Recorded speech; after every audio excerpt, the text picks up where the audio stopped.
La presencia del doctor Luis Carlos Ugalde, él es director general de Integralia Consultores, una empresa de análisis de riesgo político, y acaba de, acaba de editar Integralia un reporte sobre la violencia política en México.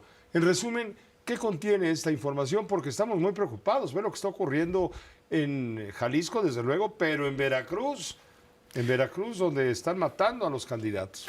En Integralia Consultores lo que hemos hecho en los últimos años es medir la violencia política. Dentro de la violencia en general, que incluye fenómenos tan dramáticos y degradantes y preocupantes como la de la influencer que fue ejecutada en su salón de belleza hace 2 días, que esa es violencia en general, es un feminicidio de hecho.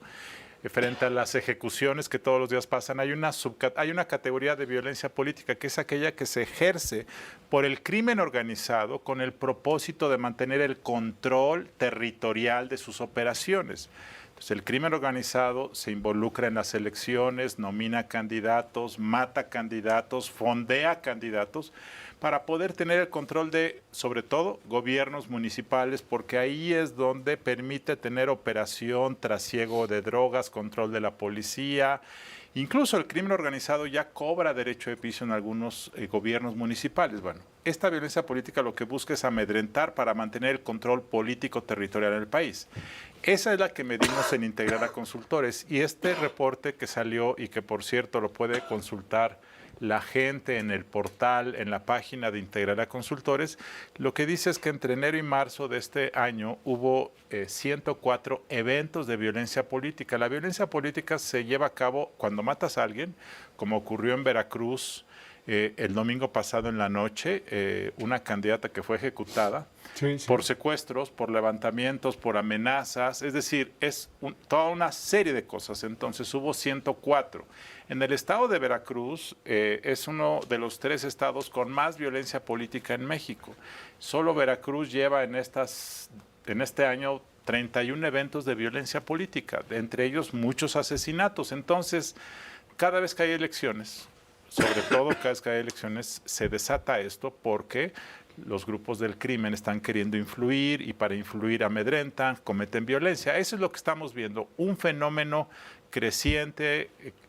¿Consecuencia de qué? Consecuencia de que el crimen se ha ido expandiendo frente a la negligencia, omisión de las autoridades, claro, frente a el temor que hay de los partidos de que no se van a oponer a que el crimen defina quién compite. Tú y yo lo hemos platicado, pero a mí me comentan las personas que cuando tú quieres competir por un cargo en las zonas con control territorial del crimen organizado, tienes que ir a tocar la puerta del jefe. A ver si te dan permiso. Y pides permiso, te dan permiso, pero si te mandan decir después que te bajes, te tienes que bajar. ¿Y si no te mato? Y si no, te secuestran, te levantan o te matan. Entonces, estas reglas ya hacen que en una porción importante del territorio municipal de México, el crimen organizado define en realidad quiénes son los gobernantes mediante un proceso de filtro que ellos llevan a cabo. ¿Hay el riesgo de que ocurra lo mismo con la elección judicial, que ocurrirá dentro de 15 días a partir de hoy? Es lógico suponer que el crimen organizado estará interesado en algunos cargos.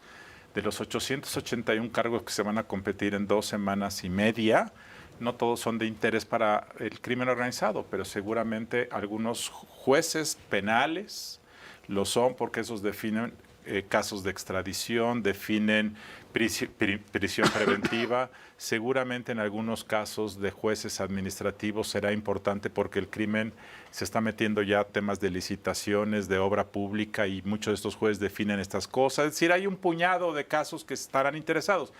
Y es probable que quizá ahí estén ayudando a que algunos de estos candidatos ganen. Entonces, desafortunadamente sí, pero todavía no hay ningún caso de una ejecución de un aspirante a ningún cargo judicial hasta lo que va ahora. Estábamos analizando tu informe de Integralia y vemos que el partido político más golpeado es Morena.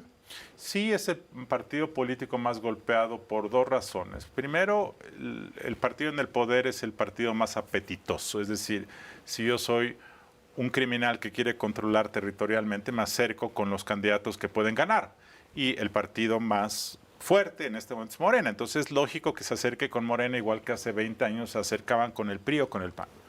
La segunda, que es una hipótesis solamente, y quiero resaltar que es una hipótesis que se ha comentado mucho en los medios y en la opinión, es que es probable que, que el gobierno anterior, el gobierno federal anterior, ha sido muy permisivo con el crimen organizado, quizá como una estrategia política electoral para tener un beneficio de movilización electoral. Es decir, si muchos grupos del crimen ven que el gobierno iba a ser condescendiente, omiso, negligente y que ya iba a haber abrazos, no balazos, es probable que el crimen organizado por interés propio haya permitido, facilitado, fondeado campañas del partido oficial durante el gobierno anterior con el fin de tener aliados. Si esto fue así, entonces también eso explicaría por qué los de Morena es el partido más afectado, porque probablemente hay más traiciones.